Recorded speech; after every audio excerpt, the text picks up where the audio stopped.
अब ये प्रकृति जो है अविद्या रूप में जब इनको कर देती है, जब ये कल्याणकारी रूप में प्रकट होती है, तो विष्णु की शक्ति है ये प्रकृति। इसका एक अंश तो अविद्या बन जाता है, लेकिन बाकी तो प्रभु की शक्ति है। तो ये विष्णु की शक्ति कहलाती है लक्ष्मी। लक्ष्मी 3 रूप में संसार के अंदर व्याप्त है, भूदेवी, श्री देवी और दुर्गा शक्ति देवी। ये विष्णु की शक्ति है, परम, जिसको ये परम ब्रह्म मानते हैं मध्वाचार्य। उस विष्णु की 3 शक्तियां हैं। एक ही शक्ति है वैसे तो लक्ष्मी, लेकिन लक्ष्मी के 3 रूप हैं। भूदेवी, सारी भूमि जितनी भी है संसार की, वो सब भगवान, उसका मालिक भगवान है। जो आदमी समझता है कि भू का मालिक मैं हूँ, भगवान उससे कभी भी छीन सकता है और कभी भी उसको मिल सकती है। तो भू का कोई स्वामी नहीं है, भू का स्वामी भगवान है। हर आदमी जो जीव ये मानता है कि मैं भू का स्वामी मैं हूँ, तो वो समझ रहा मैं ब्रह्म बन गया, क्या विष्णु बन गया। भू का स्वामी तो हो ही नहीं सकता। किस बात का अहंकार करता है। इस भू का मालिक तो वो है परमात्मा। तो एक भूदेवी है, एक श्री देवी है, संपदा, धन है, पैसा है, बिजनेस है, काम चल रहा है।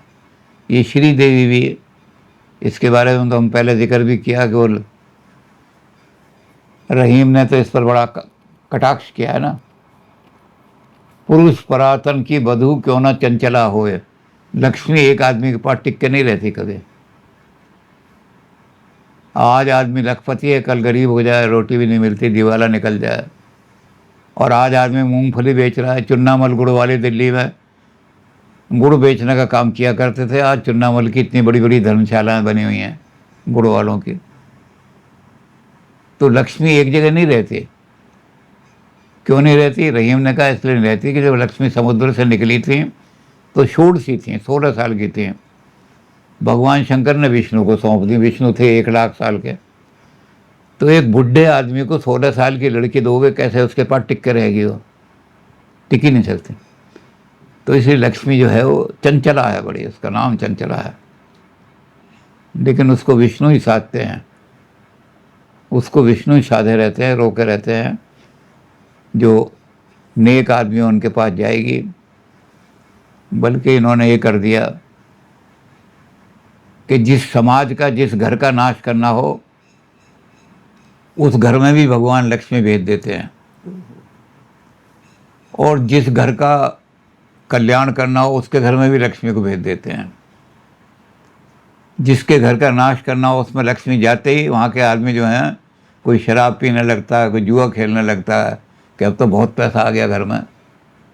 कोई गुंडे पालने लगता है कि जाओ जी इसको उठा लाओ, इसको सुपारी देकर इसको मार दो। तो लक्ष्मी नाश का कारण बन जाती है।